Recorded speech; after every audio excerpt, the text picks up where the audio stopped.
42వ దావీదు కీర్తన మార్చి చదువుకుందాం. సున్నపు వెస్సి వచ్చి నడిపించవలసిందిగా మనం చేస్తాం. నా ప్రాణము దేవుని నమ్ముకొని మౌనముగా ఉన్నది, ఆయన వలన నాకు రక్షణ కలుగును. ఆయనే నా ఆశ్రయదుర్గము, ఆయనే నా రక్షణకర్త, ఎత్తైన నా కోట ఆయనే, నేను అంతగా కదిలింపబడను. ఎన్నాళ్ళు మీరు ఒకరిపై ఒక పైబడుదురు, ఒరుగుచున్న గోడలు పడబోవు కంచెను ఒకడు పడద్రోయినట్లు మీరందరూ ఎన్నాళ్ళు ఒకడు పడద్రోయి చూచుదురు. అతను ఔన్నత్యమునుండి అతని పడద్రోయుటకై వారు ఆలోచించెదరు. అబద్ధమాడుట వారికి సంతోషము, వారు తమ నోటితో సంభోజనమును పలుకుచు అంతరంగములో దూషించెదరు. నా ప్రాణమా, దేవుని నమ్ముకొని మౌనముగా నుండుము, ఆయన వలనే నాకు నిరీక్షణ కలుగుచున్నది. ఆయనే నా ఆశ్రయదుర్గము, నా రక్షణాధారము, నా ఎత్తైన కోట ఆయనే, నేను కదిలింపబడను. నా రక్షణకు నా మహిమకు దేవుడే ఆధారము, నా బలమైన ఆశ్రయదుర్గము, నా ఆశ్రయస్సు దేవుని యందే ఉన్నది. జనులారా, ఎల్లప్పుడూ ఆయన నమ్మిక ఇచ్చుడి, ఆయన సన్నిధిని మీ హృదయమును కుమ్మరించుడి. దేవుడు మనకు ఆశ్రయము. ప్రభునందు ప్రియమైన వాళ్ళరా, ప్రభుని యేసుక్రీస్తు వారి యొక్క ప్రశస్తమైన నామములో మీ అందరికీ శుభవందనాలు తెలియజేయుచున్నాను. ఈ పరిశుద్ధ విశ్రాంతి ఆరాధన కొరకు ఏర్పాటు చేయబడిన ధ్యాన భాగముగా ద్వితీయోపదేశకాండము 13వ అధ్యాయము 17-18 వచనాలు. దేవుడు మనకి తోడే ఉండాలంటే, దేవుని యొక్క ప్రసన్నత, దేవుని సన్నిధి మన హృదయంలో భద్రంగా ఉండాలంటే, దేవుని చిత్తం, దేవుని ఇష్టం, దేవుని సంకల్పం, దేవుని ప్రణాళిక మన జీవితంలో నెరవేరాలంటే మనము దేవునితో నిబంధన కలిగిన ప్రజల వలె ఉండాలి. నిబంధన అంటే ఒట్టు పెట్టుకోవడం, ప్రమాణము చేసేటటువంటి స్థితి. దేవునితో మనకు ఒక నిబంధన ఉండాలి. ఆ నిబంధనలో ఏముంటుందంటే, దేవుడు ఏం చెప్తే అదే చేస్తాం. దేవుడు ఎక్కడ ఉండమంటే అక్కడే ఉంటాం. దేవుడు ఏది చేయొద్దంటే అది చెయ్యం. మనం అందరం కూడా దేవునికి ప్రతిష్ఠిత జనం, ప్రతిష్ఠింపబడిన వారం, దేవుని చేత చూడబడి, నిర్ణయించబడి, పిలువబడి, నీతిమంతులుగా తీర్చబడి, తన మహిమతో నింపబడిన జనం. మనము సాధారణమైన వ్యక్తులమే కాదు. మనలో పరిశుద్ధాత్మ మనలో నివసిస్తుంది. ఈ పరిశుద్ధాత్మ మనలో కంటిన్యూగా ఉండాలంటే వాక్యానుసారంగా జీవించాలి. అనగా మారు మనసు, రక్షణ కలిగినటువంటి, రక్షణ అనుభవం, రక్షణ నిశ్చేత, సత్యమును కూర్చిన అనుభవ జ్ఞానంతో జీవించే జీవితాల కోసం మనం ప్రతి క్షణము కూడా ప్రయాసపడాలి. మనం సరిదిద్దుకుంటూ ఉండాలి, మనం బాగు చేసుకుంటూ ఉండాలి, మనం ప్రోత్సహించుకుంటూ ఉండాలి, మనలో మనమే దేవుని యందు బలపరుచుకుంటూ ఉండాలి. ఎవరో వచ్చి చెప్తే నువ్వు చేస్తే నీకు మారు మనసు లేదు, రక్షణ లేదు. నువ్వు మారు మనసు పొందిన తర్వాత, రక్షణ పొందిన తర్వాత, బాప్తిసం తీసుకున్న తర్వాత, పరిశుద్ధాత్మతో నువ్వు అభిషేకించబడిన తర్వాత నీకు ఇంకెవరో చెప్పక్కర్లేదు. నీ మనస్సాక్షి నిన్ను దేవునిలో నిలబెడుతూ ఉండాలి. కాబట్టి దేవుని యొక్క సేవకుడు, బోధకుడు బోధిస్తున్నప్పుడు వాక్యం ఎలా వినాలంటే శ్రద్ధగా వినాలి, ఆసక్తితో వినాలి, ఆశతో వినాలి. ఆ విన్న వాక్యము నీ హృదయంలో నూరొంతులుగా ఫలించే విధంగా నువ్వు నీరు కట్టుకోవాలి. ఆ విత్తనం నీ హృదయంలో సరైన మంచి నేల పైన విత్తనంలే నూరొంతులుగా ఫలించాలి. దానికి నిన్ను నీవే ప్రోత్సహించుకోవాలి, నిన్ను నీవే బలపరుచుకోవాలి, నిన్ను నీవే సరిచేసుకోవాలి. ఇంకొకరు చెప్తే, ఇంకొకరు చూసి మనం చేయవలసిన పరిస్థితి లేదు. దేవుని స్తోత్రం. ఇక్కడ రాయబడిన మాట ఏంటంటే, నిర్మూలము చేయవలసిన దానిలో కొంచెమైనను నీ యొద్ద ఉంచుకొనకూడదు. నిర్మూలము చేయవలసిన, ఉదయాన్నే లేచి బ్రష్ చేస్తాం, మన నోరు, దంతాలు, నాలిక అన్నీ కూడా శుభ్రం చేసుకుంటాం, మొహం శుభ్రం కడుక్కుంటాం, స్నానం చేస్తాం. ఎందుకంటే మనలోకి మనకు తెలియకుండానే కొన్ని వచ్చాయి. వాటిని మనం ఏం చేయాలి? శుభ్రం చేసుకోవాలి. అలాగే కొన్ని శుభ్రం చేసుకుంటూ ఉంటాం. ఆహార పదార్థాలు శుభ్రం చేసుకుంటుంటాం. అలాగే బియ్యంలో వడ్లు వస్తుంటాయి, రాళ్ళు వస్తుంటాయి. అలాగే ఆకుకూరలో ఏవేవో గడ్డి అవి వస్తుంటాయి. ఇవన్నీ కూడా మనం శుభ్రం చేసుకుంటాం, అన్నీ శుభ్రం చేసుకుంటాం, అన్నీ క్లీన్ చేసుకుంటాం, అన్నీ కూడా మనకి అనుకూలంగా చేసుకుంటాం. కానీ అతి ప్రాముఖ్యమైనటువంటి ఆ నిత్య జీవం విషయంలో చాలా నిర్లక్ష్యం, చాలా అలక్ష్యం, చాలా సోమరితనం, బద్ధకం, అస్సలు పట్టించుకోలేని స్థితిలో మనము ముందుకు కొనసాగుతూ ఉంటాం. ఇక్కడ వాక్యం సెలవిస్తుంది, నేడు నేను మీకు ఆజ్ఞాపించు ఆయన ఆజ్ఞలన్నిటినీ గైకొనుచు నీ దేవుడైన యెహోవా దృష్టికి యథార్థమైన దానిని చేయుచు నీ దేవుడైన యెహోవా మాట వినినప్పుడు యెహోవా తన కోపాగ్ని నుండి మల్లుకొని నీ యందు కనికరపడి. దేవునికి కోపం వచ్చింది. ఓసారి ఆలోచించు, నిన్ను బట్టి దేవుడు సంతోషిస్తున్నాడా, ఆనందిస్తున్నాడా, మహిమ పొందుతున్నాడా, ఘనత ప్రభావములు కీర్తి ఆరోపించుకుంటున్నాడా? నీ వలన దేవునికి సంతోషం ఆనందము కలుగుతుందా? నీ వలన దేవునికి మహిమ కలుగుతుందంటే ఒక్కసారి నిన్ను నువ్వు పరిశీలన చేసుకుంటే, ఉదయం లేచిందేంచి రాత్రి పడుకునేటంత వరకు నీ యొక్క ప్రవర్తన, నీ యొక్క స్వభావం, నీ చూపు, నీ మాట, నీ తలంపు, నీ ఆలోచన, నీ క్రియ ఒక్కసారి ఆలోచన చేస్తే ఒక్క ఆవగింజ అంతా కూడా దేవుడు మన యందు సంతోషించి ఆనందించి మహిమ పొంది ఘనత పొందేటటువంటి స్థితి మనలో లేదు. అలాంటప్పుడు నువ్వు ఎలా దీవించబడతావు, ఎలాగ ఆశీర్వదించబడతావు? దేవుని సన్నిధిని నీ హృదయంలో ఉంచుకోకుండా నువ్వు లోకానుసారంగా జీవిస్తూ, శరీరానుసారంగా జీవిస్తూ దేవుని నువ్వు ఎలా సంతోషపరచగలవు, ఎలా ఘనపరచగలవు, దేవునికి సాక్షిగా నువ్వు ఎలా జీవించగలవు? కాబట్టి ఇక్కడ దేవుడు స్పష్టంగా చెప్తున్నాడు, యెహోవా నీ దేవుడైన యెహోవా దృష్టికి యథార్థమైన దాన్ని చేయుచు నీ దేవుడైన యెహోవా మాట వినినప్పుడు యెహోవా తన కోపాగ్ని నుండి మల్లుకొని. దేవుడు మళ్ళీ తిరిగి తన కోపాన్ని అణుచుకుంటాడు.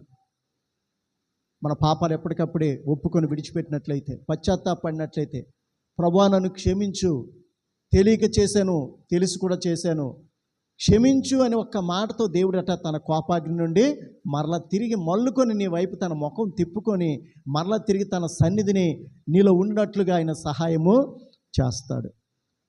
నీ యందు కనికరపడి నిన్ను కరుణించి నీ పితరులతో ప్రమాణం చేసిన రీతిని నిన్ను విస్తరింపచేయను. ఇవన్నీ మనం పొందుకోవాలంటే, మరలా తిరిగి నిన్ను విస్తరింప చేయాలంటే, నిన్ను అభివృద్ధి చేయాలంటే, నిన్ను ఆశీర్వదించాలంటే, నిన్ను సమృద్ధిలోకి తీసుకెళ్ళాలంటే, ఇక్కడ చివరి మాట అంటుంది, నీవు నిర్మూలము చేయవలసిన వాటిలో దానిలో కొంచెమైనను నీ వద్ద దానిని ఉంచుకొనకూడదు. దేవుని స్తోత్రం. కొంచెమైన ఉంచుకోకూడదు. ఏదైనా ఉంచుకున్నాం అనుకోండి, ఆహార పదార్థం మంచిదే, అలా ఉంచుకునే కొలది ఏమవుతుంది? అది పాస్ అయిపోద్ది, పాడైపోద్ది, కంపు కొడుతుంది. అది మన శరీరానికి, ఆరోగ్యానికి హానికరం చేస్తుంది.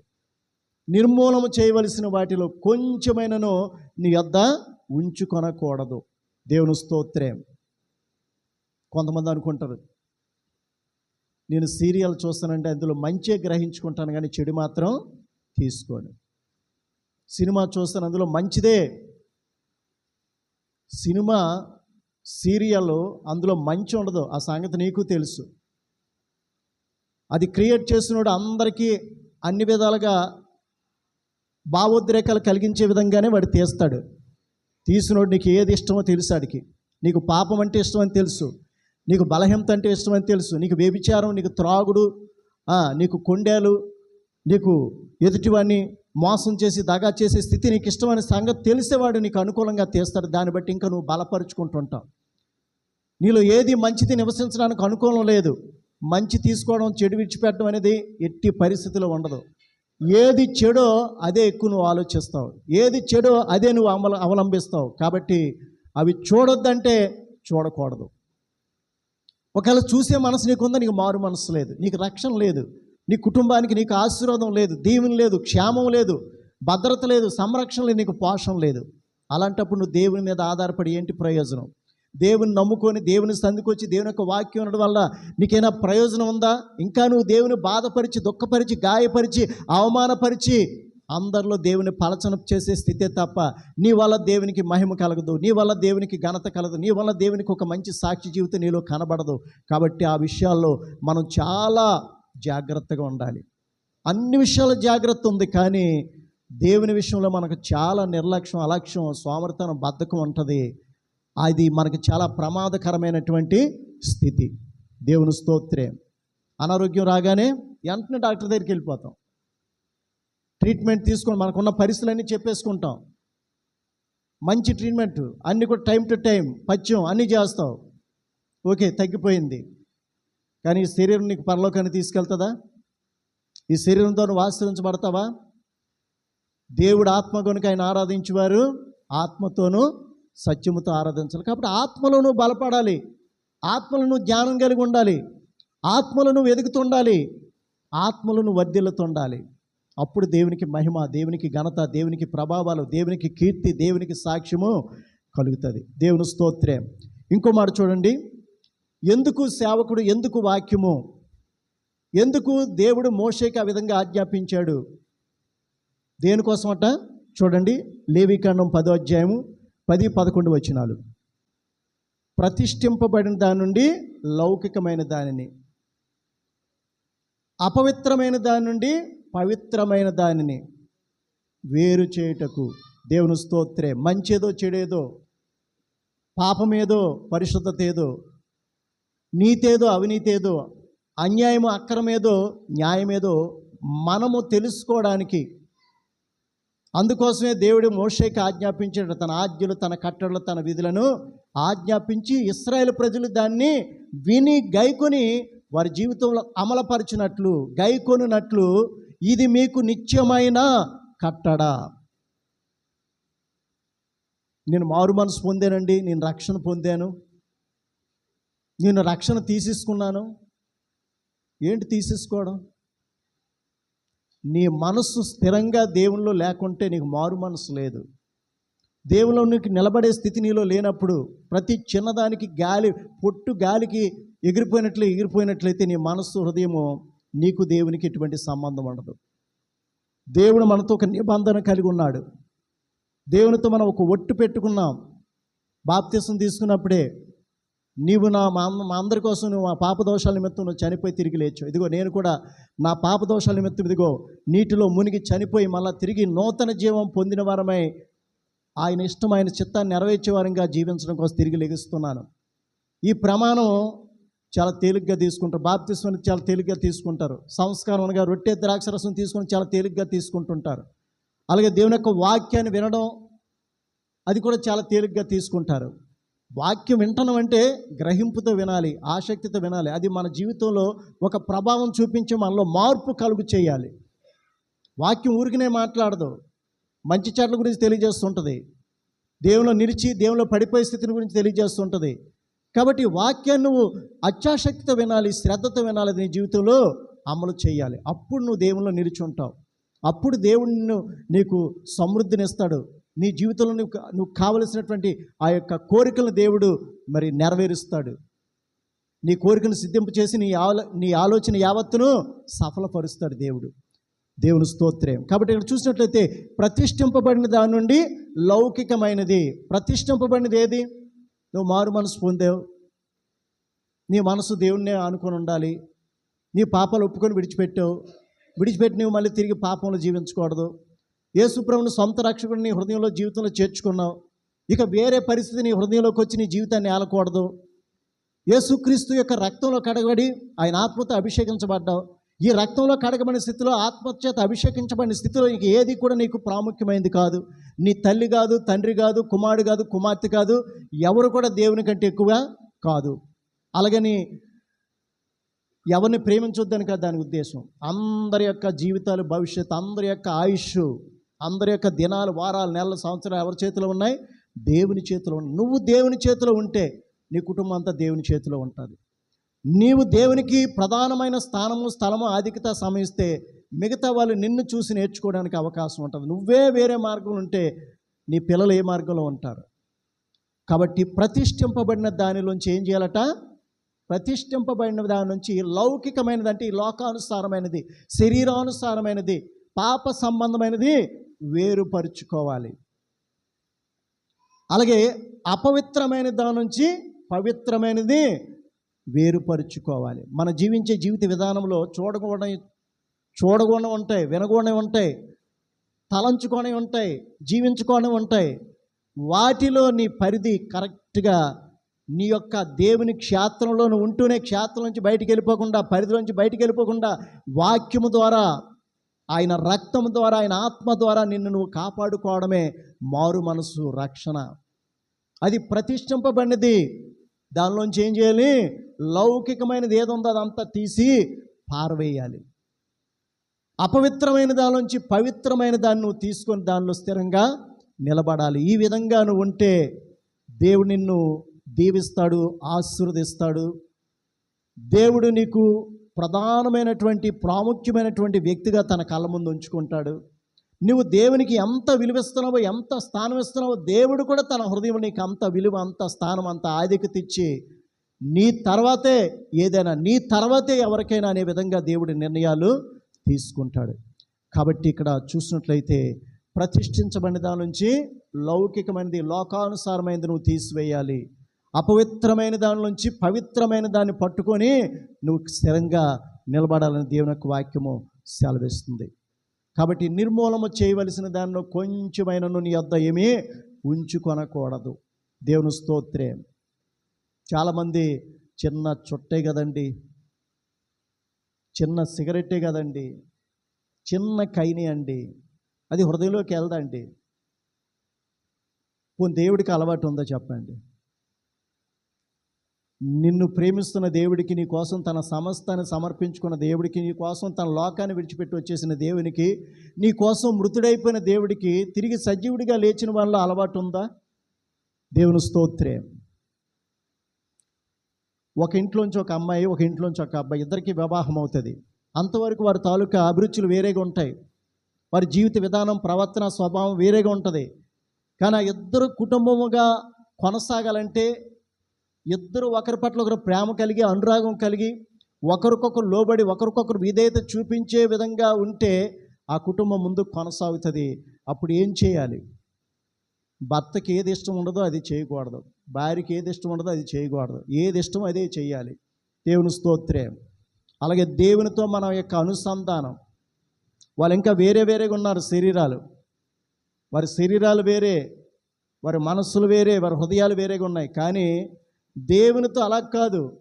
దేవుని నువ్వు ఎప్పుడైతే మారు మనసు పొంది, రక్షణ పొంది, బాప్తిసం తీసుకున్నావో, ఆయన సంస్కరణలో పాల్గొంటున్నావో, ఇక దేవుడు వేరే, నువ్వు వేరే కాదు. నీ శరీరంలో శరీరముగా, నీ రక్తంలో రక్తముగా, నీ ఆత్మలో ఆత్మగా, నీ మనస్సు తనువులో తనువుగా దేవుడు మనలో లీనమైపోతాడు, ఏకమైపోతాడు. కాబట్టి ఆయనలో మనలో ఉంటుండగా మనం ఆయనకి వ్యతిరేకమైనది ఏది కూడా చేయకూడదు. అలా చేస్తే ఆయన నీలో ఉండడు. ఆశీర్వాదం పొందవలసిన స్థానంలో శాపం పొందుతావు, సమృద్ధి పొందవలసిన స్థలంలో కరువు లేమి కలుగుతావు, ఆరోగ్యంగా, సంతోషంగా, ఆనందంగా, నెమ్మది, సమాధానం కలిగే స్థితిలో నీవు అనారోగ్యానికి గురై నెమ్మది లేక అశాంతితో మనము నశించిపోయి కుమిలిపోయే స్థితిలోకి వెళ్ళిపోతామనేటటువంటి సత్యాన్ని మనం ఎప్పుడు కూడా మర్చిపోకూడదు. దేవుని స్తోత్రం. కాబట్టి ఇక్కడ చూసినట్లయితే కొంచెమే కదా అనుకుంటాం, చిన్నదే కదా అంటాం. చూడండి, కానాను విందులో ద్రాక్షరసం అయిపోయింది. ఎవరు వచ్చారు? స్వయంగా తల్లే వచ్చింది. నాయన వారికి ద్రాక్షరసం అయిపోయింది, వారికి ద్రాక్షరసం అయిపోయింది అని చెప్తుంది. ఆయన అన్నారు, అమ్మా నాతో నీకేం పని, నా సమయం ఇంకను రాలేదు. దేవుని స్తోత్రం. తల్లే కదా వచ్చి చెప్పింది. తల్లిగా బంధువులు పెళ్ళే కదా. తల్లి అయినా సరే సమయం రాకుండా ఆయన ఏం చేయడు. దేవుని స్తోత్రం. అబ్రహాము శారను ఎప్పుడు దర్శించాడు? తాను మాటిచ్చిన ప్రకారం, తాను సెలవిచ్చిన ప్రకారం, నిర్ణయ కాలము, ఆయన నిర్ణయించిన కాలంలో దేవుడు వారికి సంతానాన్ని ఇచ్చాడు.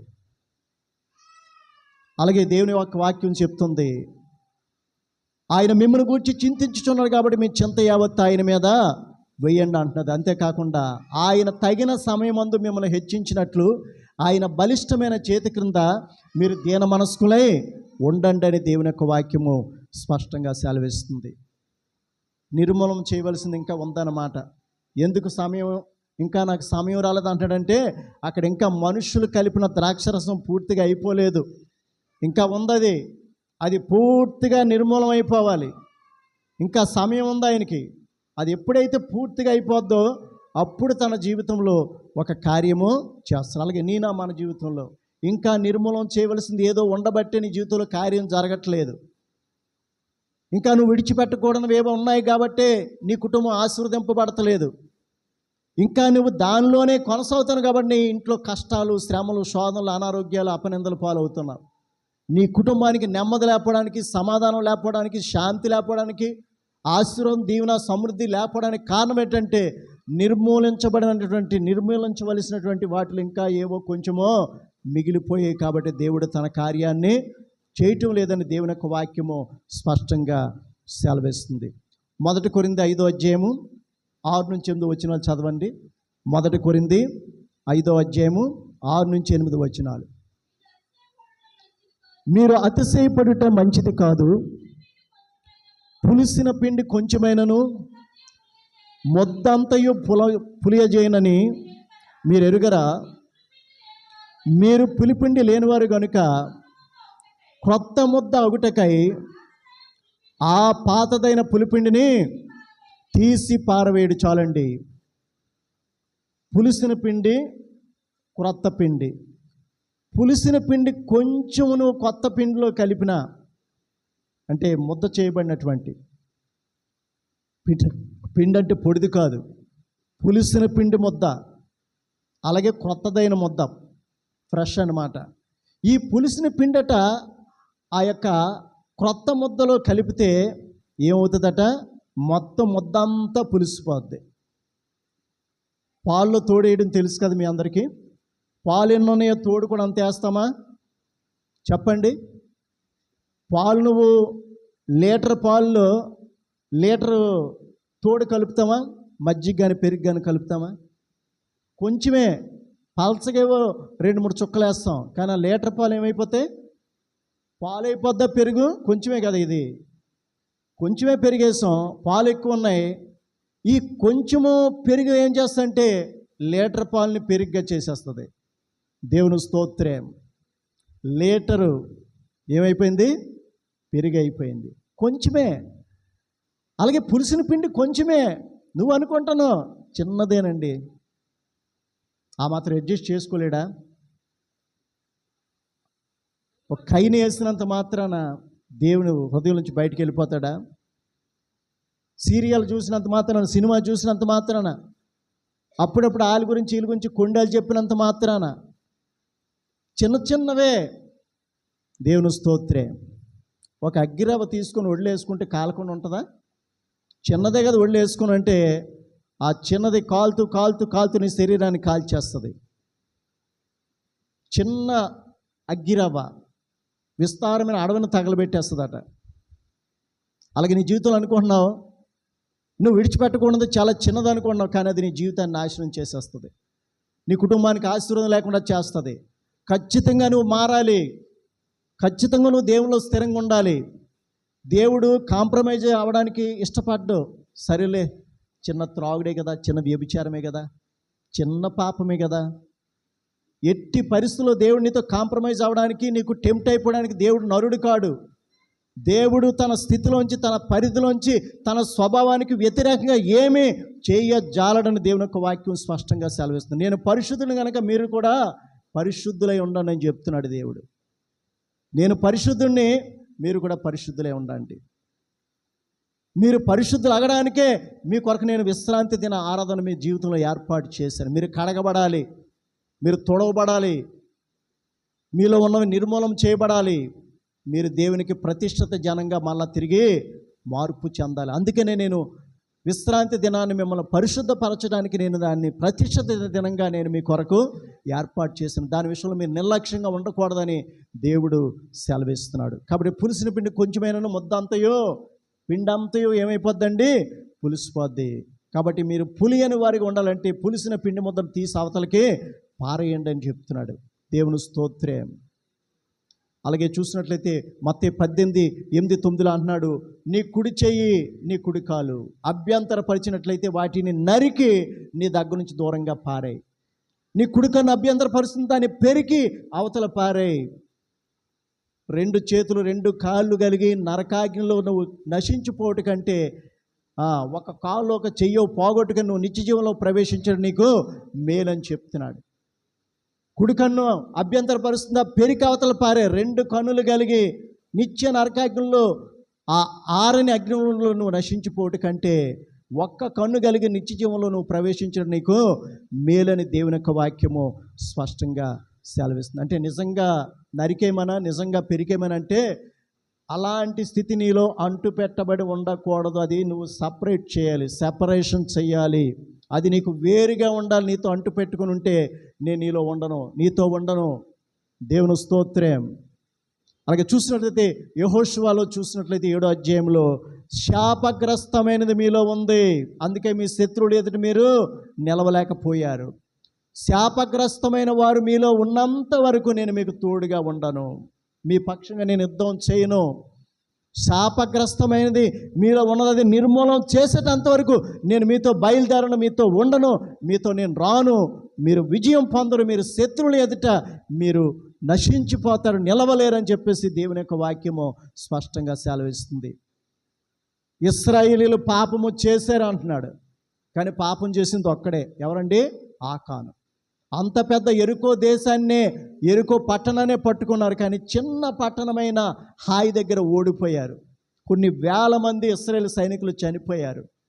కారణం ఏంటంటే యెహోషువ 2 కాళ్ళ మధ్య తలపెట్టుకుని ఏడుస్తున్నాడు, ప్రభువా చిన్న పట్టణమే కాదని కొంతమందిమే బయలుదేరాము, అందుచేత మేము ఓడిపోయామంటే మీ సంఖ్య కాదు, యుద్ధం చేసేది నేను. మీలో ఒక్కడు 10,000 మందిని తరుముతాడు నేనుంటే. మీలో ఒంటరి అయిన వాడు 1,000 మందిని తరుముతాడు. బలహీనమైన జనం బలమైన జనంగా మారిపోద్ది. మీ సంఖ్య, మీ శక్తి, మీ బలము, మీ జ్ఞానం చేత మీకు విజయం కలగదు. నేను మీలో ఉండటం ద్వారానే మీకు విజయం. నేను సైన్యములకు అధిపతియగు యెహోవాను, నాకు అసాధ్యమైనదే ఏమీ లేదని ప్రభువు సెలవిస్తున్నాడు. ఎందుకు ఓడిపోయారంటే ఇశ్రాయేలీయులు పాపము చేశారు, నా ఆజ్ఞను మీరారు, శాపగ్రస్తమైన దాన్ని దొంగిలించారు, వారి సామాన్లో దాచుకున్నారు. అందుకే నా సన్నిధి మీకు తోడుగా రాలేదు. హాయి పట్టణం చిన్నదే, దానికి తగిన సైన్యాన్ని నువ్వు పెట్టావు, కానీ యుద్ధము యెహోవాది. నేను మీకు తోడుగా లేను, నాకు వ్యతిరేకంగా మీరు ఉన్నారు కాబట్టి నేను మీలో లేను, మీతో లేను, మీ పక్షంగా నేను యుద్ధం చేయలేదు. నేను చేతులు ముడుచుకొని ఉన్న కారణం ఏంటంటే ఇశ్రాయేలు తప్పు చేశారు, పాపం చేశారు. ఆకాను ఒక్కడే కొంత వెండి, కొంత బంగారాన్ని, కొంత విలువైన వస్త్రాల్ని దొంగిలించారు. దేవుడు ముందే చెప్పాడు, ఇదిగో శపితమైన దానిలో మీరు పూతిక పొలం ముట్టుకోవడానికి వీల్లేదు. ఎరుకో శపితమైనది, నేను దాన్ని పూర్తిగా నిర్మూలన చేయాలనుకున్నాను, మళ్ళీ తిరిగి దాన్ని బ్రతికించవద్దు మీరు మీ పాపం ద్వారా అని చెప్పినప్పుడు ఆకాను వాటిని చూసి తన మనస్సును అణుచుకోలేక దాచాడు. కానీ ఆ ఒక్క తప్పు వల్ల మొత్తం ఇశ్రాయేలు దేశమే ఓడిపోయింది. దేవుని స్తోత్రం. కొన్ని వేల మంది చనిపోయారు. చెప్తున్నాడు మోషేకి, మోషే అంటాడు, యెహోషువ చెప్తున్నాడు, నువ్వెందుకు అలా నేల తల మోసుకొని ఉన్నావు? నీ ప్రజలు పరిశుద్ధపరచు, పవిత్రపరచాడు, ఎవడన్నా నేను బయట పెడతాను అని చెప్పినప్పుడు ఎవరు బయటపడ్డారండి? ఆకాను ఒక్కడే. నీ జీవితంలో నువ్వు అనుకోవచ్చు, ఒక్క కన్నే కదా, శరీరంలో ఒక్క అవయవం దేవునికి వ్యతిరేకంగా పోరాడినా నీకు జయం ఉండదు, ఆశీర్వాదం ఉండదు, దీవెన ఉండదు, నీకు క్షేమం ఉండదు, భద్రత ఉండదు, రక్షణ ఉండదు. నీ శత్రువులు ఎదుట నువ్వు నిలవలేవు. అయ్యా నాకు శత్రువులు ఎవరు ఉన్నారంటే, అలనాడైతే యుద్ధంలో శత్రువులు ఉండేవారు, కానీ ఈ దినాన్న మనకున్న రోగాలే మనకు శత్రువులు, మనకున్న ఆర్థిక పరిస్థితులే, మనకున్న రుణ బాధలే, మనకున్న వడ్డీలే, మనం ఏం చేయకపోయినా మన మీద చెప్పుకు తిరిగే మనుషులే నీకు శత్రువులు. నీ ఔన్నత్యాన్ని చూసి ఓర్చుకోలేని వారే నీకు శత్రువులు ఈ దినాన్న. కాబట్టి దేవుడు అంటున్నాడు, నిర్మూలన చేయవలసిన దాన్ని కొంచెమైనా నీ దగ్గర ఉంచుకొనకూడదు. మీరు ప్రతిష్ఠింపబడిన దాని నుంచి లౌకికమైన దానిని, అపవిత్రమైన దాని నుంచి పవిత్రమైన దానిని మీరు భద్రంగా పట్టుకొని మిమ్మల్ని మీరు కాపాడుకోవాలని దేవుని యొక్క వాక్యము స్పష్టంగా సెలవిస్తుంది. దేవుడు ఒకటే చెప్తున్నాడు, యెహోషువ శాపగ్రస్తమైనది మీలో ఉన్నంత వరకు, దానిని మీరు నిర్మూలన చేయనంత వరకు నేను మీతో రాను, నా సన్నిధి మీకు తోడుగా ఉండదు, మీ శత్రువులు ఎదుట మీరు నిలవలేరు, నశించిపోతారని దేవుని యొక్క వాక్యము స్పష్టంగా సెలవిస్తుంది. అలాగే చూసినట్లయితే చూడండి, 2 కొరింథీ 6వ అధ్యాయము 14 నుంచి 18 వచనాలు మనం త్వరగానే ముగించుకుందాం. 2 కొరింథీ 6వ అధ్యాయము 14 నుంచి 18 వచనాలు. ఇక్కడ 2 పరిస్థితులు చెప్తున్నాడు. నీకు లోకానికి ఉన్న సంబంధం ఏంటి? ధాన్యానికి చెత్తతో ఏం పని? వెలుగుకి చీకటితో ఏం పని? క్రీస్తుకు బలియాలతో ఏమి పొత్తు? దేవుని యొక్క ఆలయానికి విగ్రహాలకి ఏం పొందిక? ఇవన్నీ ఎవరి కోసం చెప్తున్నాడు దేవుడు? మీరు ప్రత్యేకింపబడిన వారు, మీరు దేవుని చేత నిర్ణయింపబడి ఏర్పాటు చేయబడిన వారు, మీరు ప్రత్యేకంగా ఉండాలి, మీరు నాకు ప్రతిష్ఠిత జనము, మీలో నేనున్నాను, నాలో మీరున్నారు, నాకు అననుకూలమైన పరిస్థితులు మీలోకి ఎందుకు తీసుకొస్తున్నారు? అది నాకు దుఃఖము, అది నాకు బాధ, అది నాకు గాయము, దానివలన మీ నుంచి నేను వేరైపోయి వాటికి మీరు బలైపోతారని దేవుని యొక్క వాక్యం స్పష్టంగా సెలవిస్తుంది. దేవుని స్తోత్రం. మారు మనసు అంటే, పాప క్షమాపణ అంటే, రక్షణ అంటే దానికి అర్థం ఏంటంటే సెపరేషన్ అనమాట.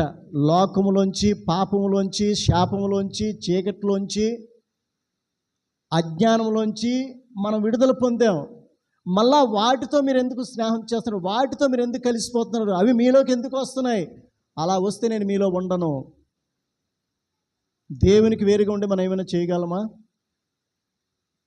దేవునిలో మనం ఉంటే ప్రభు చెప్తాడు, నా యందు మీరు, మీ యందు నా మాటలు చుండి అలా మీకు ఏది ఇష్టమో అడిగి అవి మీకు సమృద్ధిగా ఇస్తాను. తీగ ద్రాక్ష బలిలో నిలుచుంటే కానీ తనంతట తాను ఎలాగో ఫలించదో, మీరును నా యందు నిలుచుంటే కానీ మీరును ఫలింపరు. నాకు వేరుగా ఉండి మీరేమియో చేయలేరు. నేను నాటితిని అపోల్లో నీరు పోసాడు, వృద్ధి కలుగు చేయవాడు దేవుడే. నాటువాని యందు నీళ్లు పోసేవాడు ఎందు లేదు కానీ, ఏమీ లేదు కానీ, వృద్ధి కలుగు చేసే దేవుని యందే సమస్తమో ఉన్నాయని దేవుని యొక్క వాక్యము సెలవిస్తుంది. అందుకని ప్రభు చెప్తున్నాడు, పొందగోరు వారు కానీ, ప్రయాసపడే వారిలో కానీ ఏమీ లేదు కానీ, కరుణించి దేవుని యందే సమస్తమును ఉన్నవని దేవుని యొక్క వాక్యము స్పష్టంగా సెలవిస్తుంది. కాబట్టి మనము సపరేట్గా ఉండాలి.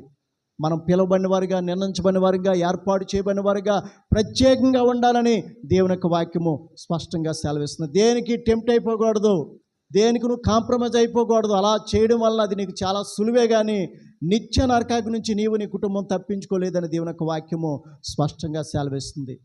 మనం దేవుని ద్వారా రక్షణ పొందుడికే కానీ ఉగ్రత పాలవడానికి దేవుడు మనల్ని ఈ లోకంలోంచి పిలుచుకోలేదు, నిర్ణయించుకోలేదు, ఏర్పాటు చేసుకోలేదు, తన మహిమతో నింపలేదు. కాబట్టి దేవునికి అనుకూలముగా పరిశుద్ధముగా మన శరీరాలను దేవునికి సమర్పించుకోవాలని దేవుని యొక్క వాక్యం సెలవిస్తుంది. ఇట్టి సేవ మీకు యుక్తమై ఉన్నది. మీరు ఈ లోక మర్యాదను అనుసరింపక ఉత్తమమును, అనుకూలమును, సంపూర్ణమైన దేవుని చిత్తమేదో గ్రహించి తెలుసుకున్నట్లు మీ మనస్సు మారి నూతన ఒకటి వలన రూపాంతరము పొందుడి. ఇందు నిమిత్తం మీరు అవివేకులు కాక ప్రభు చిత్తమేదో గ్రహించుకుని అదే మీరు చెయ్యండి అని దేవుని యొక్క వాక్యం స్పష్టంగా సెలవిస్తుంది. చివరిగా హెబ్రీలకు రాసిన పత్రిక 12వ అధ్యాయము, హెబ్రీ 12:14 నుంచి 17 వరకు చదువుకొని ముగించుకుందాం. మనం అందరితో ఏం కలిగి ఉండాలట? అందరితో సమాధానము కలిగి ఉండాలి. రెండోది పరిశుద్ధత కలిగి ఉండాలి. ఎదుటివారి విషయంలో మనం పాపం చేస్తాం. ఒక్కోసారి వ్యక్తిగతంగా మనలో మనమే పాపం చేసుకుంటుంటాం. ఆ పాపం చేసుకోవడంలో కూడా ఎదుటివారి ఆలోచన ఉంటుంది. ఎదుటివారి ద్వారా ఆలోచించడం ద్వారా మనం పాపం చేస్తుంటాం. కాబట్టి నువ్వు ఏమై ఉండాలి? అందరితో సమాధానమును పరిశుద్ధతయు కలిగి ఉండుటకు ప్రయత్నించుడి. పరిశుద్ధత లేకుండా ఎవడను ప్రభువుని చూడలేడు. మీలో ఎవడైనను దేవుని కృప పొందకుండా తప్పిపోవునేమని. ఎందుకడ తప్పిపోతాం? మనలో ఎవడైనా దేవుని కృప పొందకుండా ఎందుకు తప్పిపోతామంటే మనలో ఒక విషపు వేరు మొలిచిందంట, పుట్టిందంట. చేదైన వేరు అంటే విషపు వేరు. ఆ వేరు పాకిపోతుంది మనలో. నువ్వు సరదా అనుకున్నావు, సరదా ఏమో అలవాటైంది, అలవాటేమో వ్యసనమైంది, వ్యసనమేమో నిన్ను ప్రాణం తీసేటంతగా నిన్ను తొదముట్టించింది. కాబట్టి మీలో ఎవడైనా దేవుని కృపను పొందకుండా తప్పిపోవునేమో అని జాగ్రత్తగా చూసుకోండి. చేదైన వేరు మొలుచుట ద్వారా మనకు తెలియకుండానే మనలో ఒక చేదైన వేరు మొలుస్తుందట. అది విస్తరించిపోద్ది నీలో, నీకు అది గమనించుకోలేవు. కిందన వేరు నీకు బాగా విస్తరిస్తుందంటే ఆ మొక్క దృఢంగా నిలబడుతుంది. ఆ విషపు మొక్క నీకు మంచి చావుకు సంబంధించిన ఫలాలు ఇస్తుంది. అది నిన్ను చంపేటందుకే దాని ఆకులు కానీ, దాని పువ్వులు కానీ, దాని మొగ్గలు కానీ, దాని ఫలాలు కానీ నిన్ను నశింప చేయడానికే కానీ నిన్ను బాగు చేయడానికి కాదు. అది జీవవృక్షం కాదు. అది నిన్ను నశింప చేసే చేదైన వేరు పుట్టి మొక్కై మహామ్రాన్ అయిపోయి చెట్టు అయిపోయి నీ జీవితంలో దాని నుంచి నువ్వు తప్పించుకోలేని స్థితిలో అది మొలిచిపోద్ది, ఫలించేస్తుందని దేవుని యొక్క వాక్యం సెలవిస్తుంది. దేవుని కృప ఎందుకు తప్పిపోతున్నాం అంటే, చేదైన వేరు, ఒక త్రాగుడు, ఒక వ్యభిచారము, ఒక మోసము, ఒక దగ, కుండాలు చెప్పే స్థితో, అబద్ధమాడే స్థితో, మోసం చేసే స్థితో, ఎదుటివారు ఔన్నత్యాన్ని చూసి అసూయపడి మత్సరపడే స్థితో చేదైన వేరొకటి మొలిచట అనేక మందిని ఏం చేస్తాడంటే కలవరపరిచి అపవిత్రపరిచేస్తుందట. ఆ వేరు అనేక మంది అపవిత్రులైపోతున్నారు ఈ చిన్న చేదైన వేరు ద్వారా. ఆ చిన్న చేదైన వేరు నువ్వు చిన్నప్పుడే నువ్వు గుర్తించి దాన్ని పెకిలించి అవతల తీసి పారేయాలి. లేదంటే అది నీలో విస్తరించిపోద్ది. కిందన వేరు ఫలించి విస్తరిస్తే పైన చెట్టు వృద్ధి చెందుతుంది. చేదైనటువంటి ఫలాల్ని జీవితంలో అనుభవించవలసి వస్తుంది. దాని నుంచి నువ్వు తప్పించుకునే అవకాశమే లేదు. కాబట్టి మొక్కై ఉన్నప్పుడే దాన్ని వంచి తీసేయాలి, పారేయాలి. మానైన తర్వాత అది వంచడానికి అవకాశమో లేదు. కాబట్టి చేదైన వేరు మొలుచుట ద్వారా అనేకులు ఏమైపోతున్నారటండి, అపవిత్రులు అయిపోతారేమో అని చెప్తూ ఒక సాదృశ్యాన్ని చెప్తున్నాడు. ఒక పూట కూటి కొరకు తన జ్యేష్ఠత్వపు హక్కును అమ్మివేసిన ఏసావు వంటి భ్రష్టుడైనను వ్యభిచారైనను మీలో ఎవడైనా ఉన్నాడేమో జాగ్రత్తగా చూచుకొనుడి. ఏసావు తర్వాత పశ్చాత్తాపడి ఆశీర్వాదం పొందగోరి దాని విషయంలో శ్రద్ధగా వెతికాడట. కన్నీళ్ళు విడిచిచూ వెతికినను అతడికి అది దొరకలేదు. విసర్జింపబడ్డాడు, శపించబడ్డాడు, దేశ దిమ్మరైపోయాడు, దేవునికి దూరం అయిపోయి తను నాశనం చేసుకున్నాడనే దేవుని యొక్క వాక్యము సెలవిస్తుంది. జ్యేష్ఠత్వ హక్కును అమ్మేసుకున్నాడు. అతడు ఎప్పుడు ఏం తింటాడు తెలుసా? మాంసాహారం తింటాడు. వేటగాడు, విలుకాడు, తనకి తన తండ్రికి కూడా అదే మప్పాడు. మాంసాహారం తిన్నోడికి ఆ రోజు ఏమీ దొరకలేదంట. దొరకకపోతే తమ్ముడు చిక్కుడుగాయ కూర వండుతున్నాడు, చిక్కుడుగాయ పిక్కల కూర. ఎంత మాంసాహారం తిన్నోడు దేనికి టెంప్ట్ అయిపోయాడు? ఆకలి వలన చిక్కుడుగాయ పిక్కల కూరకి టెంప్ట్ అయిపోయి ఆ యొక్క అవకాశం కోసం ఏమో యాకోబు చూస్తున్నాడు. నీకు ఇది పెడతాను కానీ నాకు ఒక ఒట్టు పెట్టాలి. ఏంటంటే నీ జ్యేష్ఠత్వపు హక్కును నాకు ఇచ్చేయి, ప్రమాణం చేయి. ఏసబట తిని త్రాగి లేచి వెళ్ళిపోయాడట. అంత గొప్ప విలువైన జ్యేష్ఠత్వపు హక్కుని ప్రమాణం చేసి ఇచ్చేసాడు, ఒట్టి పెట్టి మరి ఇచ్చేసాడు. దేవుని స్తోత్రం. దేవుడు ఏమంటున్నాడంటే, నువ్వు నా ఆశీర్వదించితే కానీ నేను నిన్ను వదలనని యాకోబు దేవుని పాదాలు పట్టుకుంటే దేవుడు అంటున్నాడు, నీవు మనుష్యులతోనూ దేవునితోనూ పోరాడి గెలిచితివి కాబట్టి ఇక మీదట నీ పేరు యాకోబు కాదు, ఇక మీదట నీ పేరు ఇశ్రాయేలే. చూడండి, దేవుని కోసం తపన కలిగి ఉన్నాడు ఎవరు? యాకోబు. నా తండ్రి తర్వాత ఆయన ఆశీర్వాదాలు నాకు కావాలని జ్యేష్ఠత్వ హక్కు కోసం తన అన్నని మోసం చేశాడు. అలాగే తండ్రి ఆశీర్వాదాలు నాకే కావాలని ఏసావు వేషం వేసుకొని వెళ్ళి, ఇదిగో నేను ఏసావుని పెద్ద కుమారుని ఆశీర్వాదాలన్నీ కొట్టేశాడు. అందుకే దేవుడు అంటున్నాడు, నీ పేరేమని అడిగినప్పుడు యాకోబు అన్నాడు, నువ్వు మోసగాడివే, కానీ నా విషయంలో నువ్వు మోసం చేసావు, నా విషయంలో నువ్వు స్వార్థంగా ప్రవర్తించావు, కానీ ఇక మీద నువ్వు యాకోబుగా ఉండడానికి వీలేదు. ఎందుకంటే నువ్వు దేవునితో మనుషులతో పోరాడి గెలిచితావు కనుక ఇక మీదట నీ పేరు ఇశ్రాయేలే కానీ యాకోబు కాదు. ఇశ్రాయేల్ అనే మాటకు అర్థం ఏంటండి?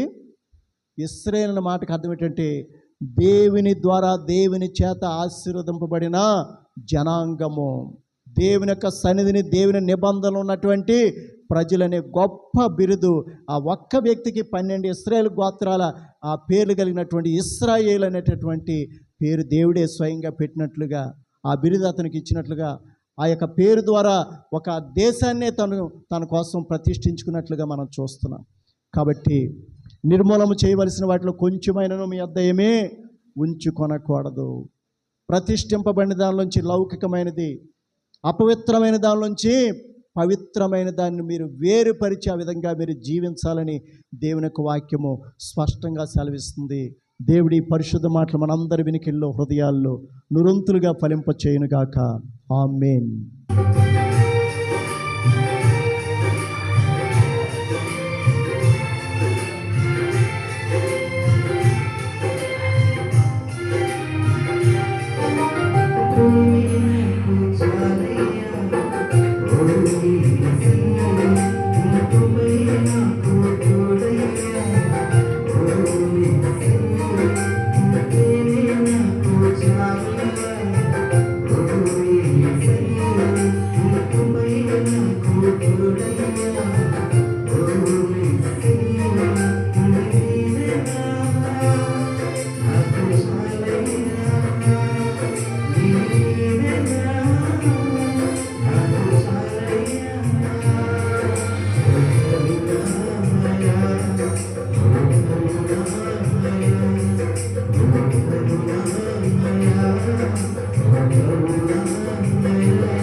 పరిశుద్ధపరచబడినాక నీ రాజ్యము మాకు వచ్చిందాక నీ చిత్తము పర్వతమందు నెరవేరినట్టు భూమి యందు నెరవేరుగాక. మాది ఆహారం మాకు దయచేయండి. మనస్సులను క్షమించిన ప్రకారము మరుగుడుగా మీరు క్షమించు. మమ్మల్ని శోధనలోకి దేక దుష్టు నుంచి తప్పించుము. ఎందుకంటే రాజ్యము బలము మహిమ నిరంతరం నీవే ఉన్నావు తండ్రి. ఆమేన్. యెహోవా మిమ్మల్ని ఆశీర్వదించి మిమ్మల్ని కాపాడుగాక. యేసుక్రీస్తు ప్రభువు తన సన్నిధిని మీ మీద ప్రకాశింపజేసి మిమ్మల్ని కరుణించుగాక. పరిశుద్ధాత్మ దేవుడు తన సన్నిధిని మీ మీద ఉదయింపజేసి మీకు సమాధానము కలుగు చేయుగాక. ఆమేన్, ఆమేన్, ఆమేన్.